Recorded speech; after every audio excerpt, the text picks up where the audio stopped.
Hola, mi nombre es Paula Ivonne Cerda Jardán y voy a presentar el tema de diarreas infecciosas, bacterianas y virales agudas e intoxicación alimentaria. Para comenzar, voy a mencionar algunas definiciones.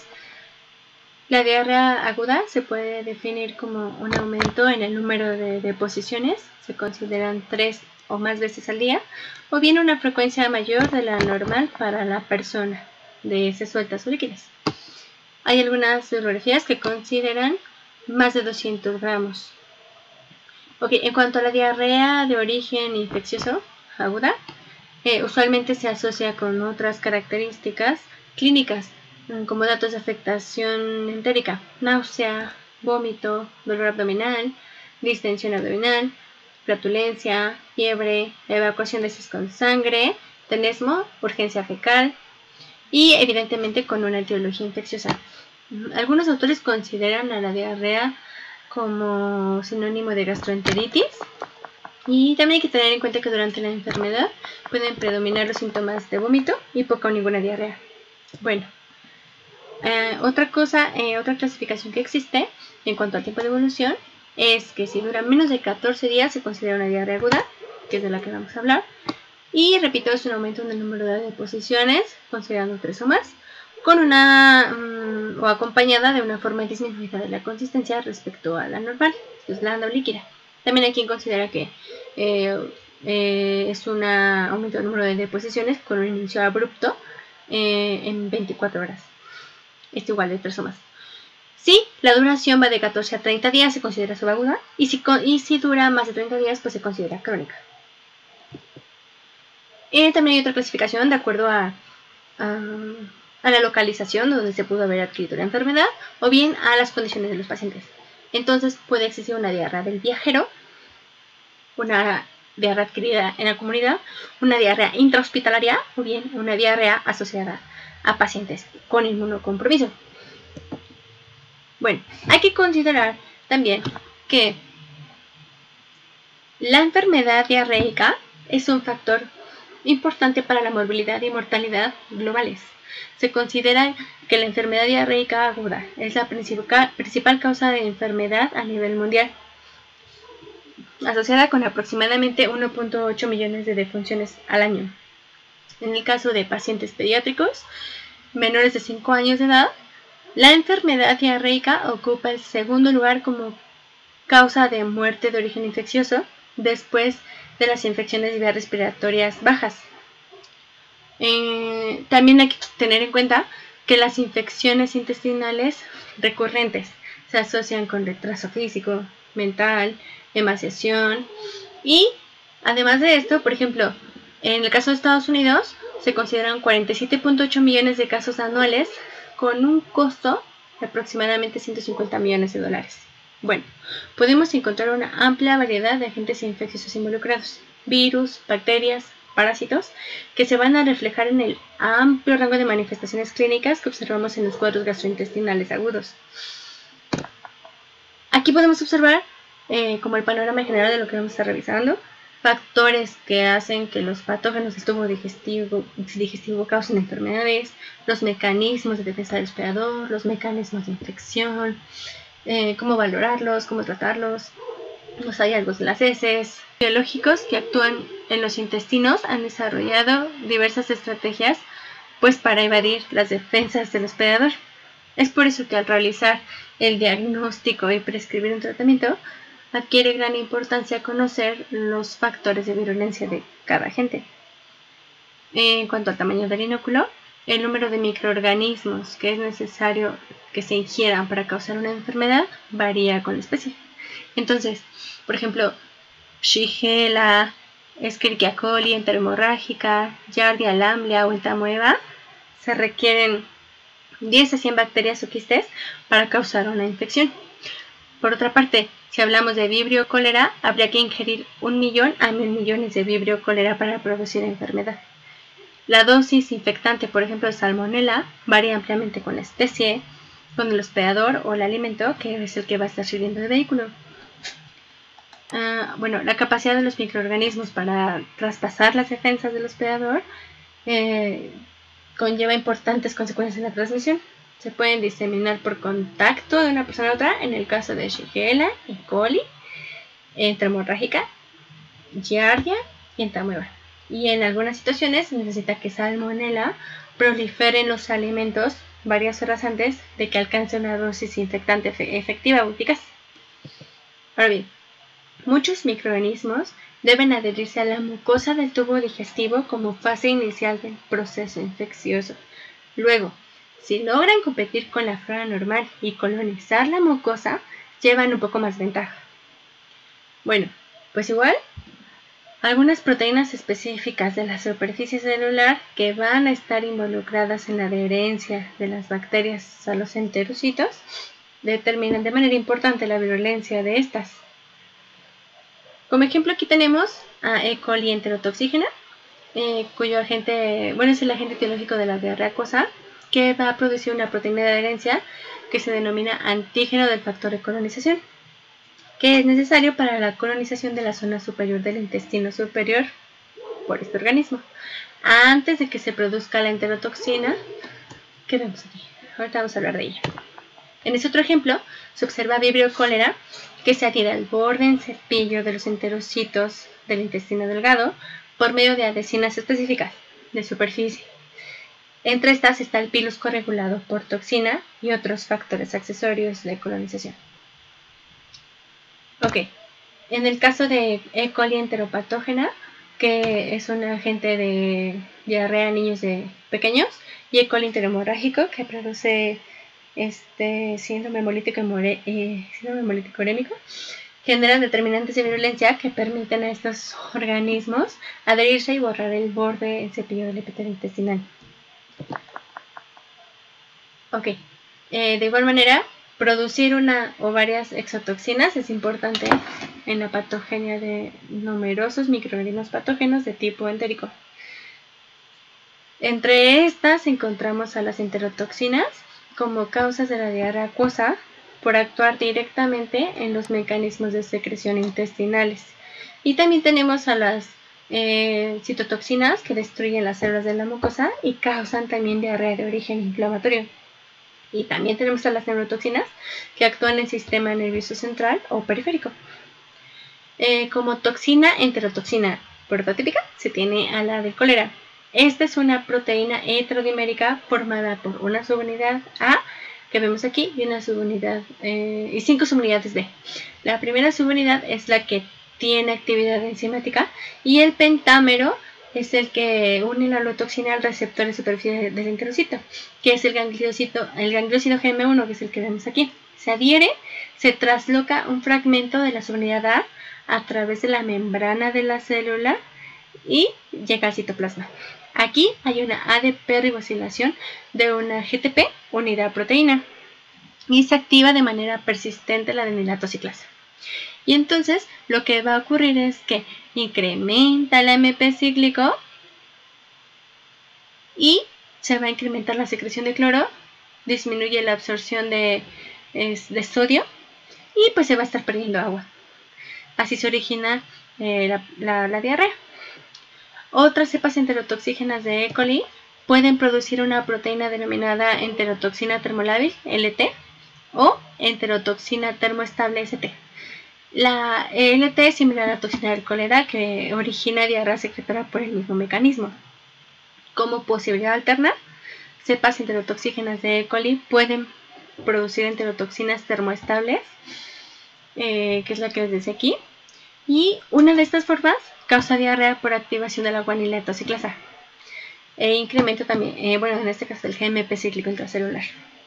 Algunas cepas enterotoxígenas de E. coli producen LT y ST por igual. Y bueno, en este caso vemos cómo tenemos a la proteína termolábil y a la proteína termoestable, que van a estar activando igual a GM1. Se va a desprender la subunidad A, va a activar la adenilatociclasa por este lado, a la guanilatociclasa por este otro de la ST, y van a aumentar las concentraciones de AMP cíclico y de GMP cíclico. Con esto van a activar a CFTR, que está involucrado en la fibrosis quística y que va a variar la conductancia, que va a permitir que, que va a producir o va a provocar que se esté saliendo o que haya secreción de cloro, que se disminuya la reabsorción de sodio y que se produzca diarrea. Ok, en cuanto a la producción de citotoxinas, estas destruyen células de la mucosa intestinal, ocasionando lo que se conoce como síndrome disentérico. Los patógenos intestinales que producen estas citotoxinas son Shigella dysentery tipo 1, Vibrio Parhemolyticus y Clostridium difficile. Y las neurotoxinas son producidas por bacterias que no se encuentran dentro del hospedador, por lo que producen síntomas un poco después de ser ingeridas. Entre ellas están las toxinas de Staphylococcus y Bacillus cereus, que actúan en el sistema nervioso central y que producen vómito. En cuanto a la invasión, la producción de disentería no solo se debe a citotoxinas, también es resultado de la invasión bacteriana y de la destrucción de las células de la mucosa intestinal. Entonces, Shigella y E. coli enteroinvasora se caracterizan porque estos agentes invaden las células del epitelio de la mucosa, aquí se multiplican y después se propagan a las células vecinas. Salmonella también causa diarrea inflamatoria por invasión de la mucosa intestinal, pero sin destrucción de enterocitos ni del síndrome disentérico. Salmonella typhi y Yersinia enterocolítica penetran la mucosa intestinal intacta, se multiplican en el interior de las células de las placas de Peyer y los ganglios linfáticos intestinales y después se diseminan por la corriente sanguínea y ocasionan fiebre intestinal o entérica, que es un síndrome que se caracteriza por fiebre, cefalea, bradicardia relativa, dolor abdominal, esplenomegalia y leucopenia. Ahora, en cuanto a las defensas del hospedador, debido a la gran cantidad de microorganismos que son ingeridos con cada alimento, evolutivamente se han seleccionado diversos mecanismos de defensa. Entre ellos se encuentran la microbiota intestinal, que se refiere al conjunto de bacterias que en condiciones normales colonizan el intestino.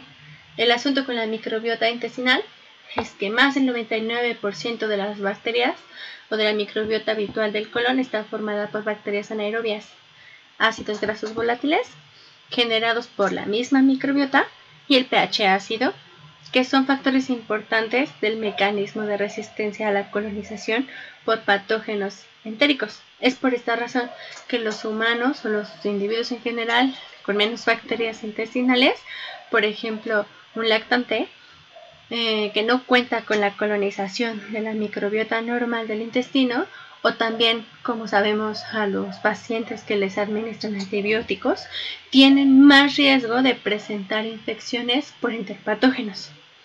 Ok, como decíamos, el pH ácido del estómago también constituye una barrera contra patógenos entéricos, Salmonella, Giardia lamblia y diversos helmintos.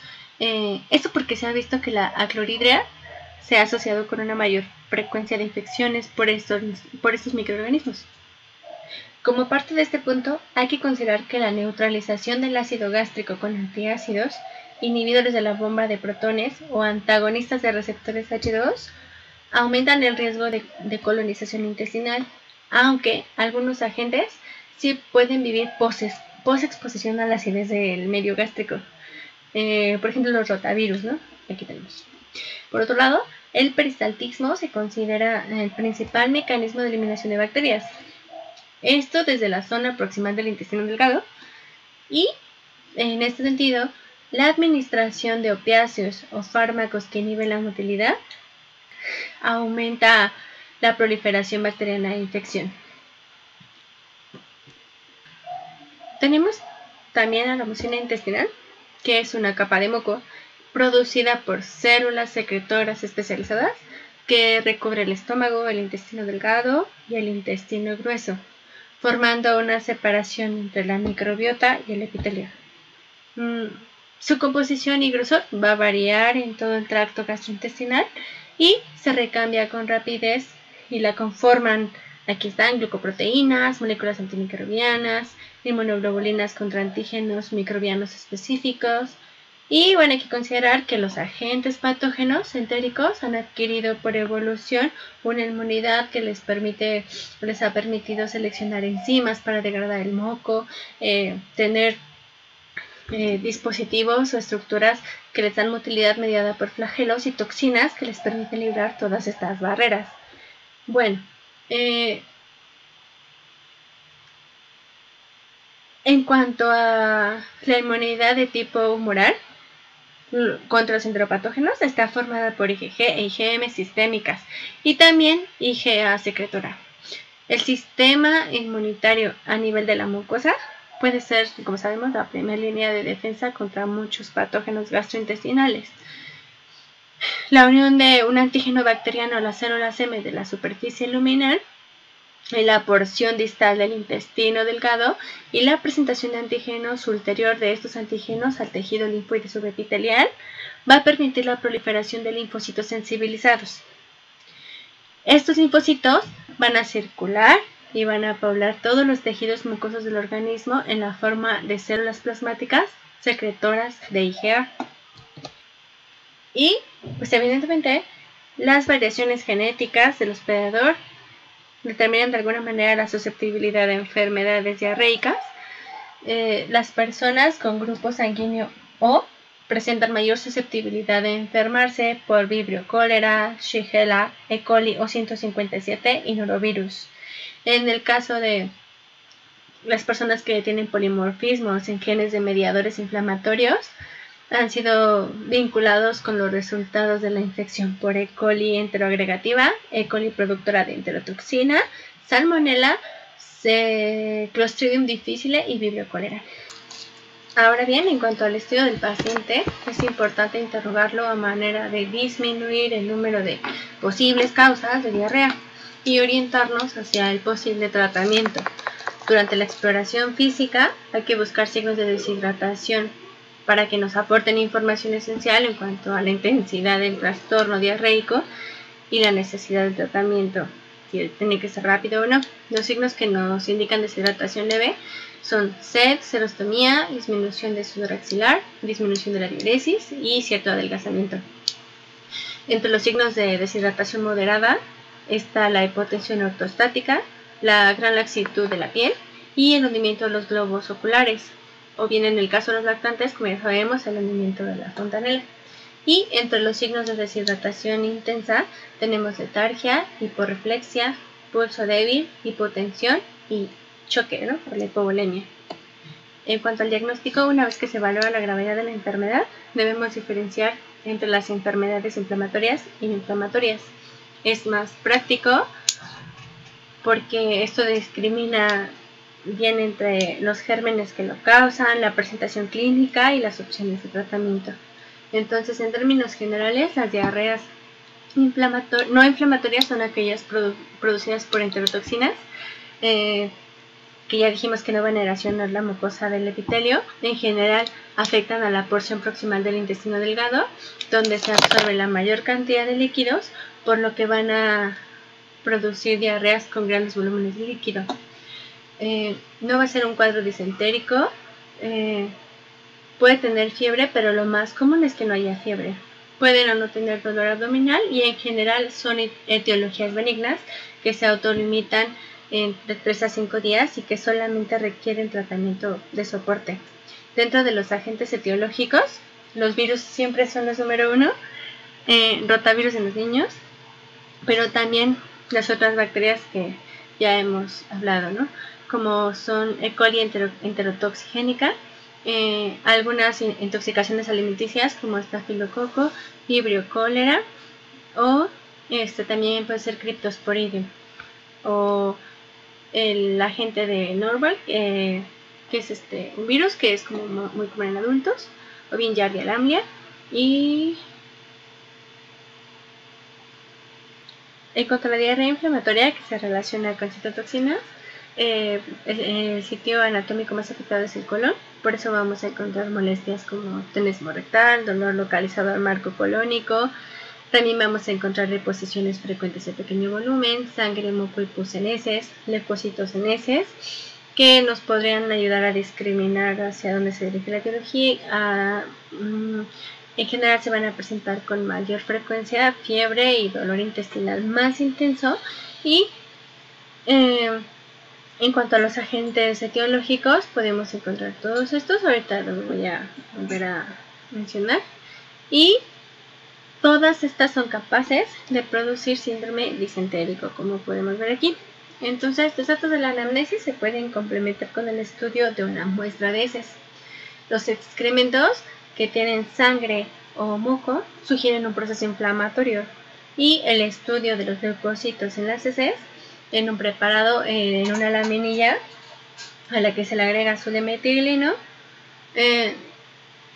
nos puede ayudar a saber, nos puede sugerir si hay una enfermedad inflamatoria en individuos con diarrea, pero no se considera que tenga un valor predictivo. La prueba en busca de lactoferrina fecal y de marcadora de leucocitos en heces es más sensible y se le practica como por aglutinación y por ELISA. Entonces, en este cuadro podemos ver los diferentes patógenos gastrointestinales que causan diarrea aguda. Entonces vemos de nuevo que tenemos, y ya lo habíamos dicho, ¿no?, que hay mecanismos no inflamatorios producidos por enterotoxinas. Hay mecanismos inflamatorios principalmente producidos por invasión o citotoxinas. Vamos a ver que hay otro mecanismo penetrante que produce la enfermedad conocida como fiebre intestinal y que está restringida a la zona distal del intestino delgado. Ahora, ya dijimos que, entonces esto ya lo mencionamos, en el no inflamatorio la diarrea es principalmente acuosa, zona proximal del intestino delgado, y de nuevo, no hay leucocitos en heces. Hay un incremento leve o nulo de la lactoferrina fecal, que dijimos que se considera más sensible. Aquí tenemos los ejemplos de los patógenos, ¿no? Vibrio, cólera, Escherichia coli, enterotoxígena, ya sea con la proteína, las que producen la proteína termolábil, o las que producen la proteína termoestable, o las que producen ambas. E. coli internegativa, Clostridium perfringens, Bacillus cereus, Staphylococcus aureus, Aeromonas hidrófila, Plesiomonas shigeloides, rotavirus, que es el agente viral principal en niños, norovirus, adenovirus entéricos, etc. Y de nuevo, en inflamatoria tenemos que sí hay una invasión producida por citotoxinas, que ya dijimos a dónde se restringe. Va a producir, como les dije, disentería o diarrea de origen inflamatorio. Vamos a encontrar hallazgos en heces polimorfonucleares y un incremento de nuevo en la lactoferrina fecal. Aquí podemos encontrar especies de Shigella, Salmonella, Campylobacter jejuni, E. coli enterohemorrágica, E. coli enteroinvasora, Yersinia enterocolítica, Listeria monocitógenes, Vibrio paremófilos, Clostridium difficile, y todas estas que podemos ver aquí. Ok, también, bueno, en cuanto a la fiebre intestinal, podemos encontrar mononucleares o células mononucleares en heces, y vamos a encontrar como ejemplos a Salmonella typhi y a Yersinia enterocolítica.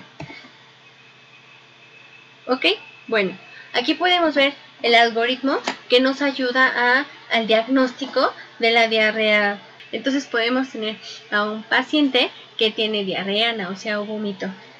Entonces, hay que analizar los síntomas, los síndromes que pudieran presentar, el tipo de diarrea, ¿no? Si es acuosa, si hay sangre o hay fiebre, en el caso de que haya, bueno, evidentemente el número de deposiciones que ha tenido, los síntomas entéricos que presente. Esto obviamente lo pongo como ejemplos de los síndromes que se pueden presentar, porque si se fijan son diferentes cuadros que podemos tener, ¿no? Si ha tenido vómito, etcétera. Entonces, y evidentemente la edad del paciente.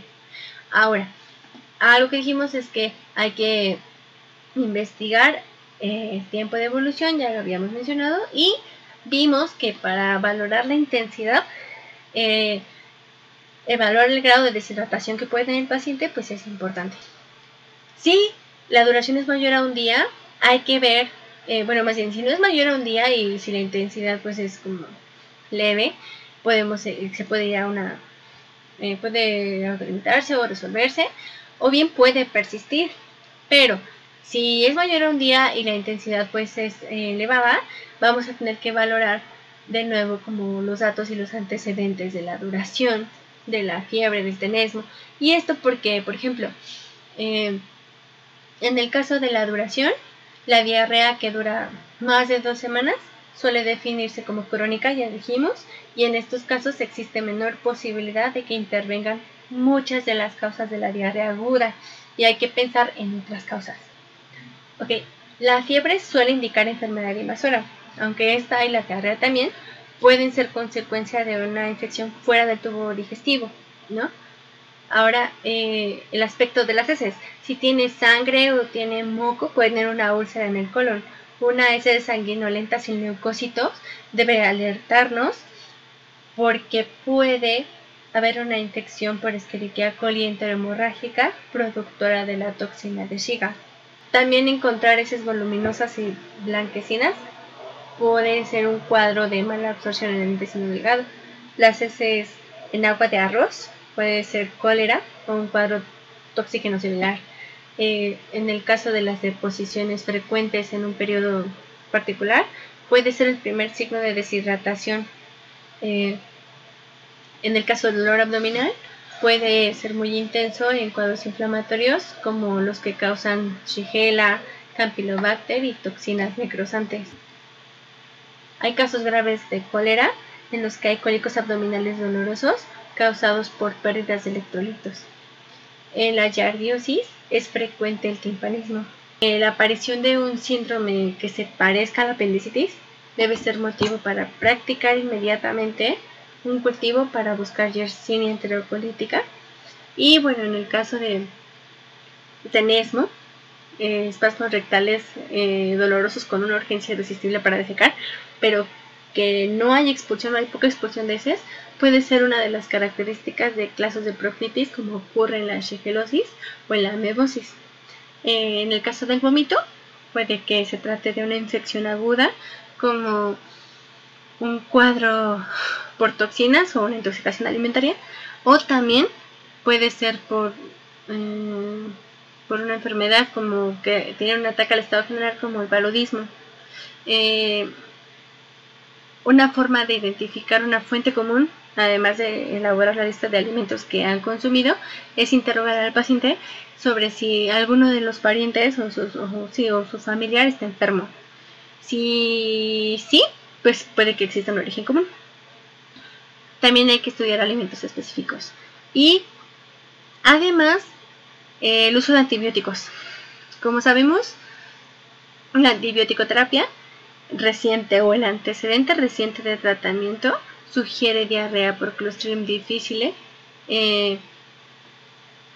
Y si esto es posible, pues hay que suspender el tratamiento y hay que realizar pruebas para toxinas por este patógeno. En el caso de los antibióticos también se puede incrementar el riesgo de estado de portador intestinal crónico después de que hubo salmonelosis. Ahora, en el caso de los viajes, pues ahorita vamos a hablar sobre la diarrea del viajero un poquito más.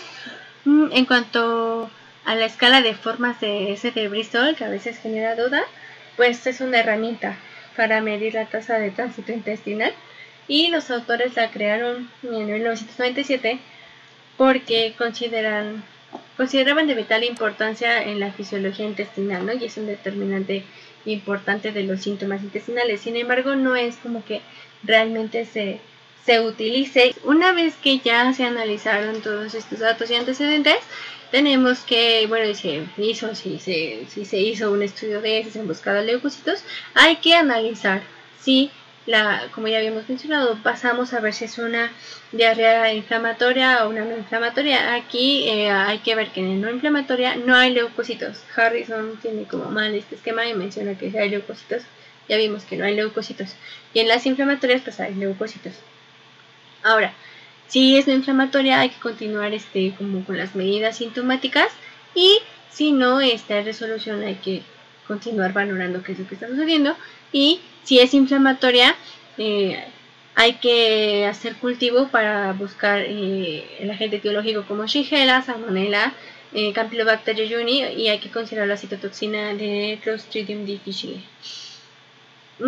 Ahora, aquí se considera que debe haber una administración empírica de antimicrobianos, ¿no? Porque lo que tiene es el cultivo, pues la enfermedad sigue evolucionando. Entonces hay que considerar la administración de antimicrobianos de manera empírica. Ahora, si regresamos para acá, bueno, nos hace como hincapié en que también si es mayor de 10 días hay que buscar parásitos, y entonces aquí también se hace un estudio de parásitos en las heces, y bien si nos arroja algún resultado etiológico parasitario, pues hay que hacer un abordaje terapéutico antiparasitario específico.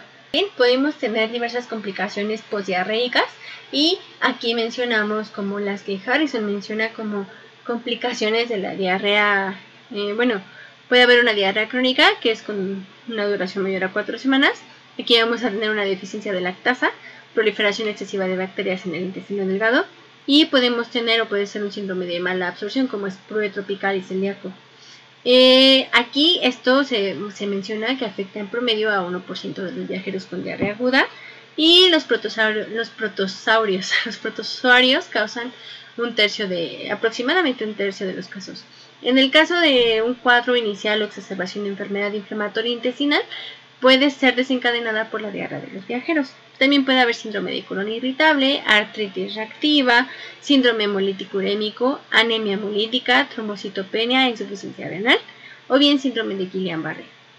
Y entonces, por ejemplo, en el síndrome de Guillain-Barré existe mayor posibilidad de que surja después de una infección por Campylobacter, y en un síndrome hemolítico urémico puede que aparezca después de una infección por bacterias productoras de la toxina de Shiga, como ya habíamos mencionado, ¿no? Hace ratito. Y en el caso de una artritis reactiva, hay mayor posibilidad de que surja después de una infección por microorganismos invasores como Shigella, Salmonella, Campylobacter y Yersinia. Y el síndrome de colon irritable, que bueno, como sabemos, afecta en promedio al 10% de personas con diarrea de los viajeros. Bueno, pues ahora sí vamos a hablar de la diarrea del viajero, de los millones de personas que cada año viajan de países industrializados que son templados a regiones tropicales de Asia, África, Centroamérica y Sudamérica. De 20 a 50% muestra un comienzo repentino de cólicos abdominales, anorexia y diarrea acuosa, lo que se le llama diarrea del viajero, que constituye una de las infecciones más comunes causadas por los viajes.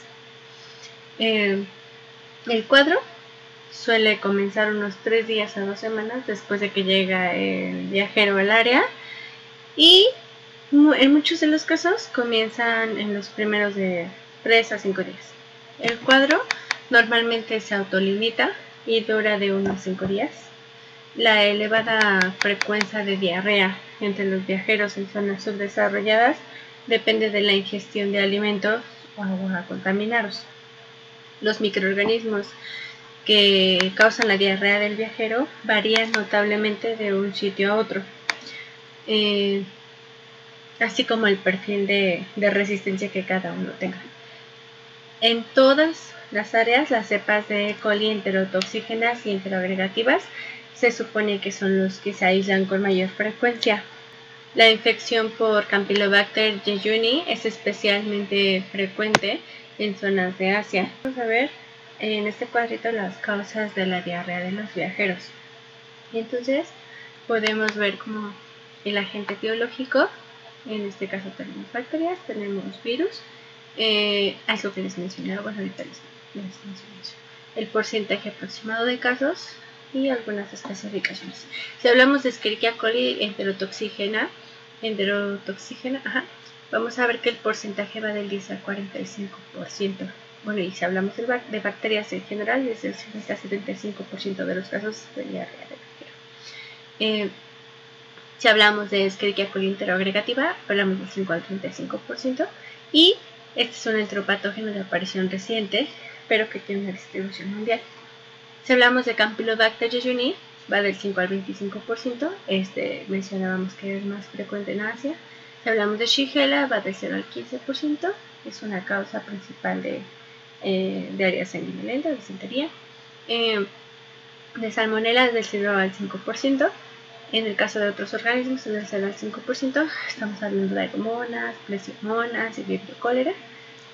Y en el caso de los virus, norovirus, mencionábamos que, bueno, no lo mencionamos, pero es que voy a hablar de rotavirus, pero en el caso de norovirus va del 0 al 10% y aparecen epidemias y cruceros marítimos.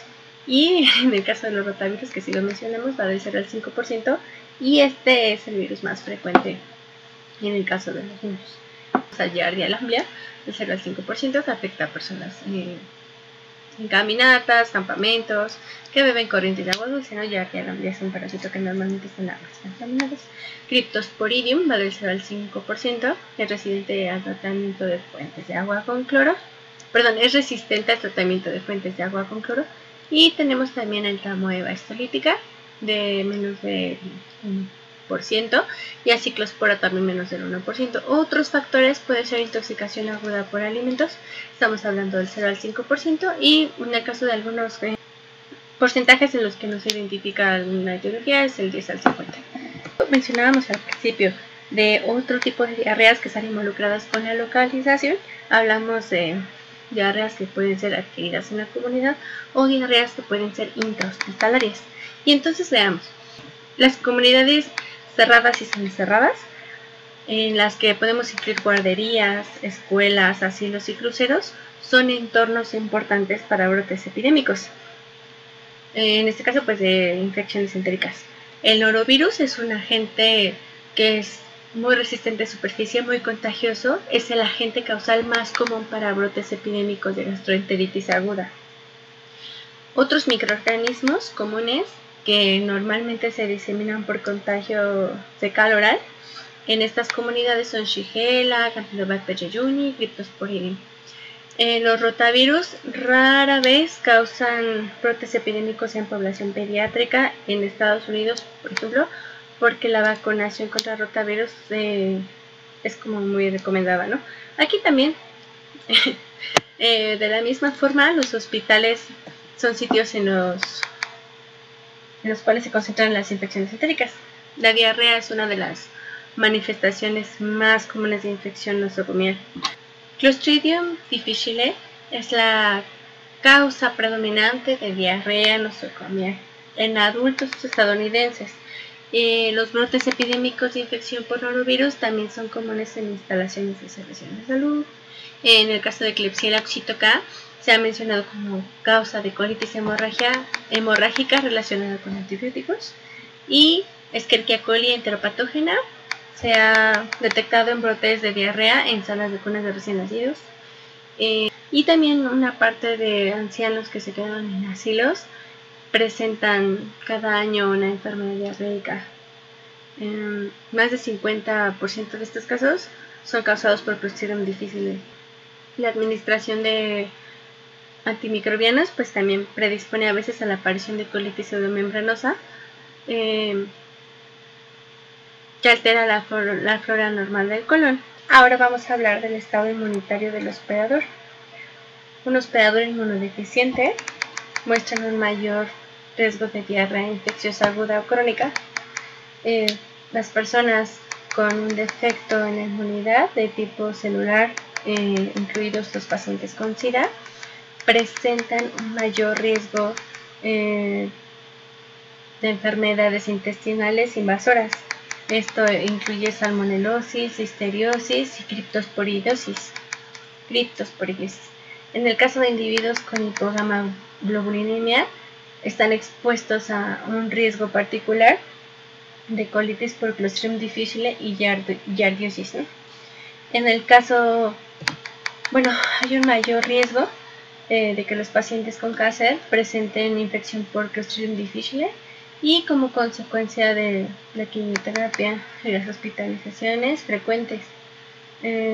Además, la diarrea infecciosa es un trastorno que puede ser mortal en hospedadores inmunodeficientes, y entre sus complicaciones vamos a tener a la bacteremia y la metastasis. También la deshidratación puede causar un deterioro de la función renal y un agravamiento de los efectos tóxicos de los inmunosupresores. En el caso de la intoxicación alimentaria bacteriana, si los datos de anamnesis y del estudio de ESE señalan que la diarrea no tiene un origen inflamatorio y si hay pruebas de un brote común, las preguntas sobre la ingestión de alimentos, específicamente cuáles han comido y el momento en el que comenzó la diarrea después de consumirlos, nos pueden orientar hacia una causa bacteriana de lo que está produciendo la enfermedad. En este cuadro podemos ver las causas posibles de intoxicación alimentaria, en el caso de las bacterias. Entonces, podemos ver el periodo de incubación y el microorganismo asociado, los síntomas, los alimentos comunes que la ocasionan. El cuadro bacteriano causado por una enterotoxina que produce fuera del hospedador Staphylococcus aureus o Bacillus cereus tiene un periodo muy breve, el más breve, de unas 6 horas y por lo regular dura menos del mediodía. Entonces, casi todos los casos de intoxicación alimentaria por Staphylococcus provienen de la contaminación a partir de portadores humanos infectados. Los Staphylococcus se multiplican a temperaturas muy diversas. Entonces, si se deja enfriar el alimento y después sigue a la temperatura ambiente después de que ya se coció, entonces se empiezan a formar las heterotoxinas. Los brotes después de que se sirven sus ensaladas, su mayonesa, pues hacen que se puedan producir esta toxina y entonces hay una intoxicación alimentaria. Entonces aparece náusea, vómito y diarrea en ambos casos, aunque puede ocurrir que haya fiebre, pero es poco frecuente. Fíjense que Bacillus cereus causa un síndrome con un lapso breve de incubación que constituye la llamada forma emética, mediada por una enterotoxina estafilocócica u otra que puede ser con una incubación más larga, o de 8 a 16 horas. Esta es una forma diarreica, es otra enterotoxina que se asemeja a la termolábil de E. coli. Y aquí puede haber cólicos abdominales y diarrea, pero pocas veces hay vómito. La forma emética de intoxicación alimentaria por Bacillus cereus viene de comer arroz frito. Y el microorganismo frecuentemente se encuentra en el arroz crudo y ya, sus esporas termoresistentes sobreviven a que haya cocción, haya ebullición. Si no se refrigera, pues empiezan a producir. Si hablamos de intoxicación alimentaria por Clostridium perfringens, tiene de 8 a 16 horas de incubación y también es porque sobreviven esporas termoresistentes en carne de res y ave de corral y leguminosas y salsas espesas que están mal cocidas. Después de que se ingiere, se va a producir la toxina en el intestino y esto va a producir cólicos abdominales y diarrea moderadamente intensos. No es frecuente tampoco el vómito y tampoco la fiebre. Esto igual se autolimita y rara vez dura más tiempo. No todas las intoxicaciones provienen de bacterias, también pueden provenir de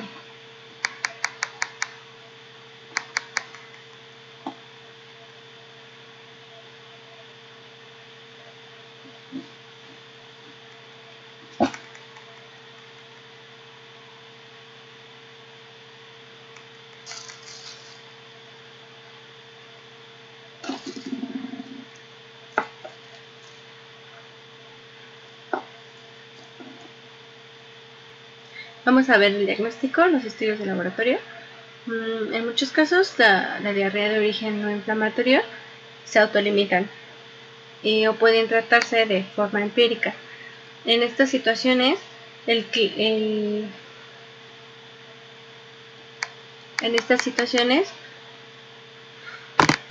muchos casos de origen de diarrea no inflamatorio se autolimitan o pueden tratarse de forma empírica. En estas situaciones, pues no necesitamos identificar una causa específica. Por medio de cultivos corrientes, no se puede diferenciar a E. coli potencialmente patógena de la flora normal. Y además, pues en muchos laboratorios pues no se cuenta con métodos para detectar a las enterotoxinas. En situaciones en que surge la duda de que el paciente tenga cólera, pues hay que hacer cultivos de las heces. Esto pues con medios selectivos, como el ditiosulfato citrato o sales biliares sacarosa, es el TCBS, o bien en el agar con telurita taurocolado gelatina, que es el TTG. Rápida de rotavirus en heces. Pues un método de aglutinación por látex ha hecho que en muchos laboratorios sea práctica la detección de rotavirus en las heces. Además, para identificar norovirus, las PCR con transcriptasa inversa y inmunoensayos para agentes específicos, pues hace que todo sea mucho más selectivo. Los estudios de inmunofluorescencia o microscopía de luz en busca de quistes de Giardia o Cryptosporidium solamente se hacen en que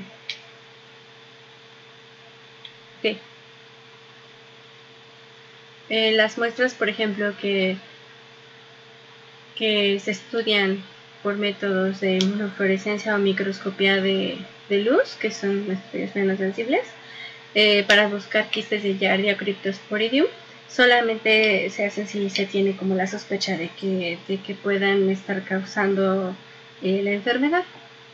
En todo sujeto con fiebre y manifestaciones de enfermedad inflamatoria adquirida fuera de un hospital, se deben hacer cultivos o coprocultivos para buscar Salmonella, Shigella y Campylobacter. Es posible encontrar de forma selectiva Salmonella y Shigella con agar McConkey en la forma de colonias que no fermentan la lactosa. En la valoración de la diarrea de origen nosocomial debe orientarse el estudio a localizar a Clostridium difficile. En cultivo de heces de otros patógenos en dicha situación no es tan rentable y no se puede encontrar como mucho. Las toxinas A y B que se producen en las cepas patógenas de Clostridium difficile se encuentran por inmunoensayos y pruebas de aglutinación de látex o PCR. El aislamiento de Campylobacter jejuni se hace por inoculación de heces recién obtenidas en un medio selectivo a 42 grados Celsius en una atmósfera microaerófila. En el caso de E. coli o 157, H7 constituye uno de los patógenos que se aíslan con más frecuencia en el caso de heces que tienen sangre. Las cepas de este fenotipo se identifican en otros laboratorios en Estados Unidos. E. coli o 157 es como el más frecuente que se aísla de heces que tienen sangre, y pues las cepas de este fenotipo se identifican por técnicas de serotipificación. Si se llega a sospechar como de manera muy fuerte que existe una amebosis intestinal, se tiene un método de detección rápida de antígeno o por un estudio microscópico, que es menos sensible y menos específico. Y también tenemos aquí la PCR múltiple, que para la detección de muchos agentes patógenos se utiliza, virus, bacterias y parásitos.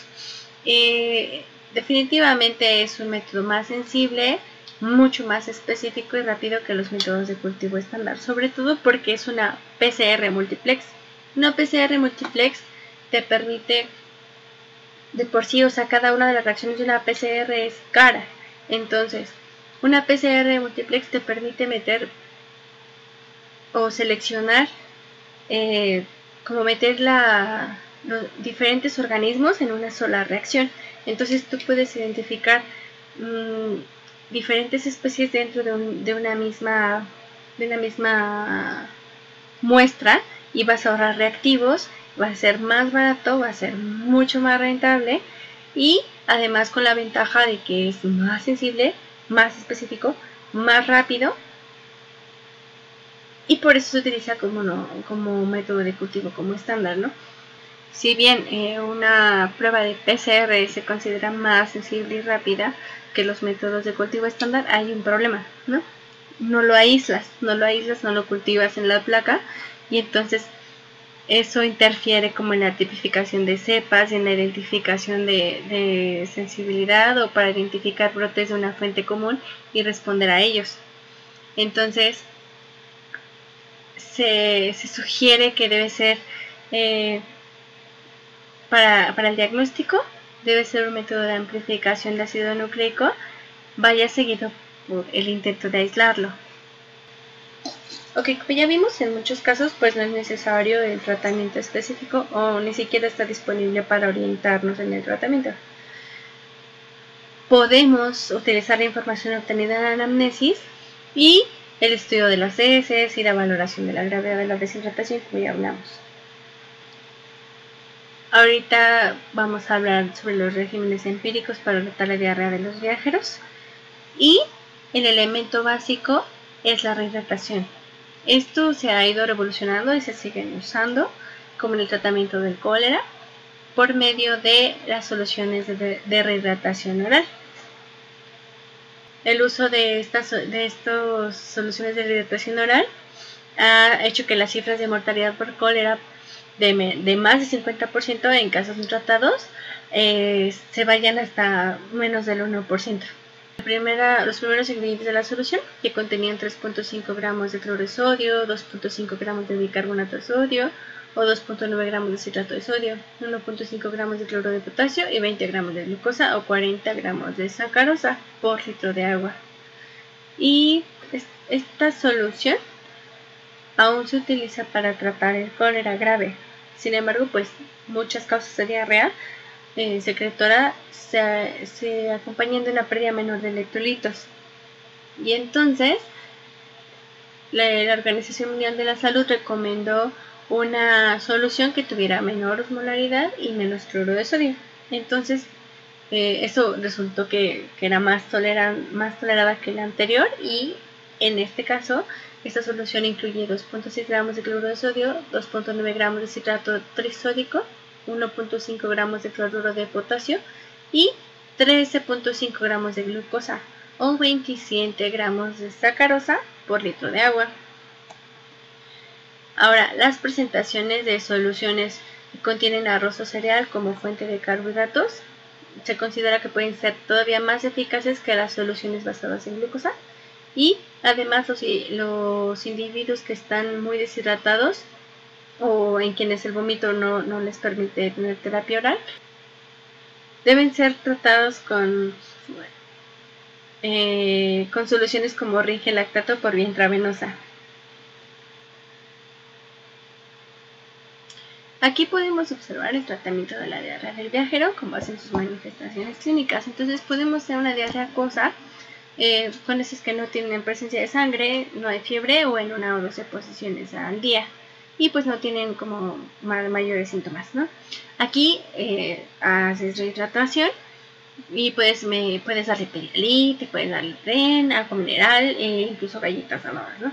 Si tienes una diarrea acuosa, no hay sangre, no hay fiebre, 1 o 12 posiciones no sólidas por día con síntomas entéricos molestos, es decir, hay síntomas molestos entéricos, entonces puedes agregar subsalicilato de bismuto para adultos, esto en 30 mililitros o 2 comprimidos, cada 30 minutos en un total de 8 dosis. O 4 miligramos de loperamida, para seguir después con 2 miligramos después de expulsión de posiciones laxas. Esto sin exceder 8 comprimidos al día o 4 comprimidos de 8 miligramos al día. Dosis que se adquieren, bueno, todo esto se supone, esto se puede hacer sin, esto no requiere receta, y los fármacos se pueden administrar durante 2 días. Ahora, puede considerarse un fármaco antibacteriano en casos específicos para reducir como el tiempo de evolución. En un cuadro que tenga disentería o expulsión de excremento sanguinolento o fiebre mayor a 37.8 grados, aquí también vas a considerar darle un antimicrobiano. Y si tiene vómito, diarrea mínima, también le das subsalicilato de bismuto. Y en el caso de que tenga, bueno, su lactante menor de 2 años de edad, puedes dar soluciones de electrolitos, Pedialit, Litren, ORS, Continuar la alimentación, en particular con leche materna, es fundamental. Muchas de las formas de la diarrea secretora del viajero, por lo común causadas por E. coli enterotoxígena o enteroagregativa o por Campylobacter, pueden ser tratadas eficazmente por medio de rehidratación, subsalicilato de bismuto o agentes antiperistálticos. Los antimicrobianos pueden acortar la duración de la enfermedad desde 3 a 4 días hasta 24 a 36 horas, como les platicaba. Pero pueden asociarse, y es lo que nos limita, a la creación de resistencia, ¿no? No se ha demostrado tampoco que los cambios en la alimentación modifiquen la duración de la enfermedad, aunque en el caso de los probióticos pues se sigue debatiendo. Muchas personas con un cuadro inicial de disentería se deben tratar con fluoroquinolona de forma empírica o un macrólido en el lapso de, ya vimos, de que vengan los resultados y saber específicamente si es que se puede, de qué tiene. Personas con shigellosis deben ser tratadas por un lapso de 3 a 7 días. Individuos que tienen infecciones por Campylobacter más grave o prolongada se pueden beneficiar del tratamiento con antimicrobianos.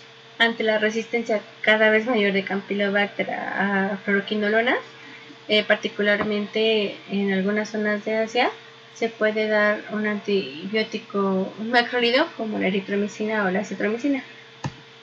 En el caso de salmonelosis, se debe ajustar al paciente.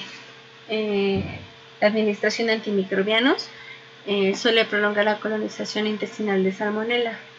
Y por esta razón, los fármacos comentados se reservan para individuos con gran peligro de mostrar complicaciones por la salmonelosis diseminada, como serían niños pequeños, individuos con prótesis mayores de 50 años o personas inmunodeficientes.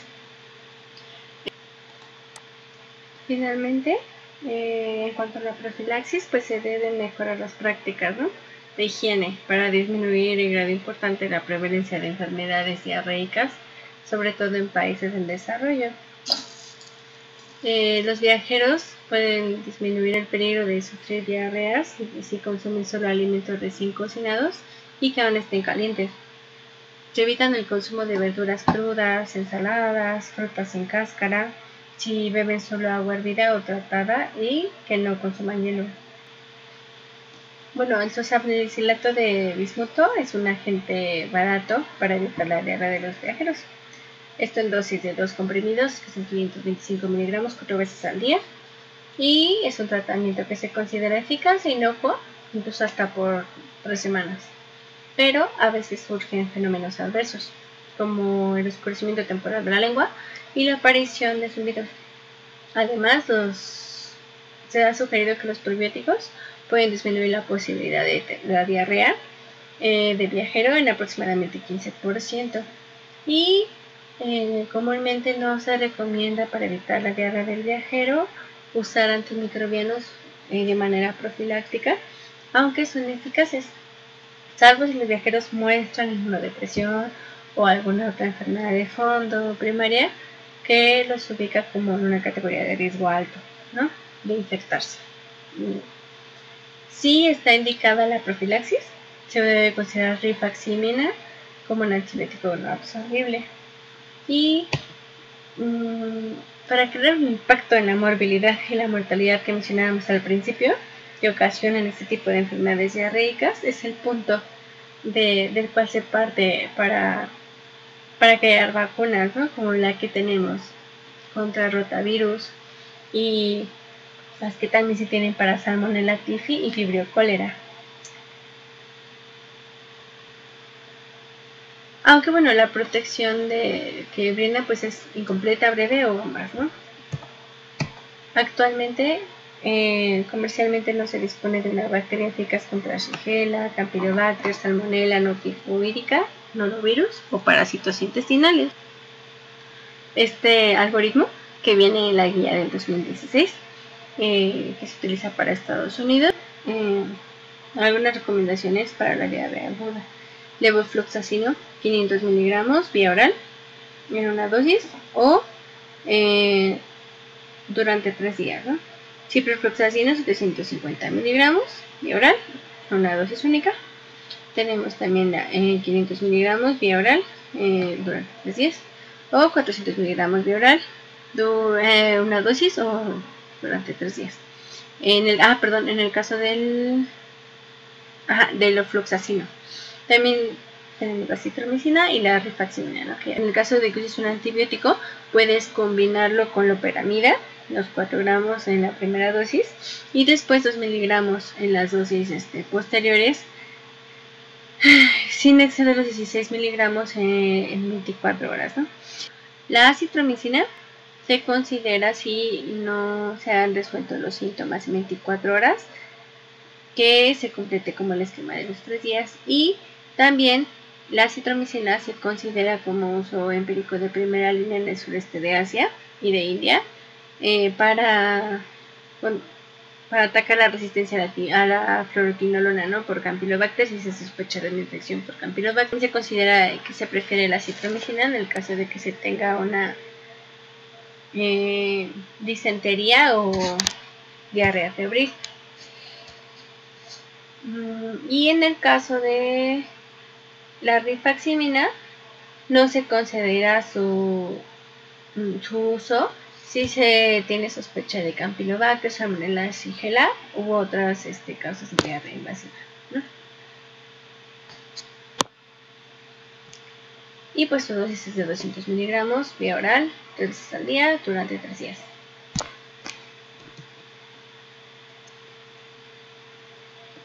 Estas son otras recomendaciones de la guía de Estados Unidos. Y ya.